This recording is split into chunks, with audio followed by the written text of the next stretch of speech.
ខ្មែរមិននៅសហរដ្ឋអាមេរិកក្នុងរយៈពេលយូរបាននិយាយទៅមិននៅហ្មងតែបើសិនជាមកបែបមកលេងឬក៏មករៀនហ្នឹងនៅមកបានប៉ុន្តែបើមកនៅបានសញ្ជាតិបាន green card ហ្នឹងគឺសហរដ្ឋអាមេរិកឡើងទទួលយកហើយក្នុងហ្នឹងមានប្រទេស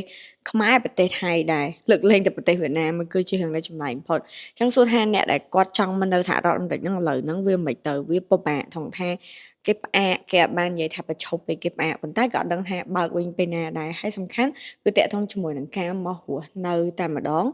គឺអត់មានវីសាបន្តទៀតទេហើយអញ្ចឹងទៅធ្វើឲ្យយើងអត់ដឹងដែរថា currently នឹងមិនហើយមូលហេតុតែគេផ្អាកហ្នឹងដោយសារអ្នកដែលបានមករស់នៅសហរដ្ឋអាមេរិកគឺតែងតែទទួលបានផលប្រយោជន៍តាក់ទងជាមួយនឹង social ណាតាក់ទងជាមួយនឹងលុយអត្រាតាក់ទងជាមួយនឹងលុយពេទ្យគឺគាត់បានផលប្រយោជន៍អស់ហ្នឹងហើយផលប្រយោជន៍អស់ហ្នឹងគឺជាលុយចំណាយចេញពីរដ្ឋអញ្ចឹងសហរដ្ឋអាមេរិកគេគិតថាអ្នកដែលហើមកនៅហ្នឹងគឺផ្ដល់បន្ទុកដល់រដ្ឋច្រើនអញ្ចឹងគេអត់ចង់មានអាកម្មវិធីហ្នឹងទៀតទេអញ្ចឹងគឺគេផ្អាកសម្រាប់រឿងបន្ទុកនេះទៅត្រាំចង់ឲ្យរដ្ឋរបស់គាត់នឹងមានអញ្ចឹងអ្នកដែលមកធ្វើឲ្យចំណាយរបស់រដ្ឋនឹងកាន់តែពិបាកគឺគាត់កាត់បន្ថយយកហ្មង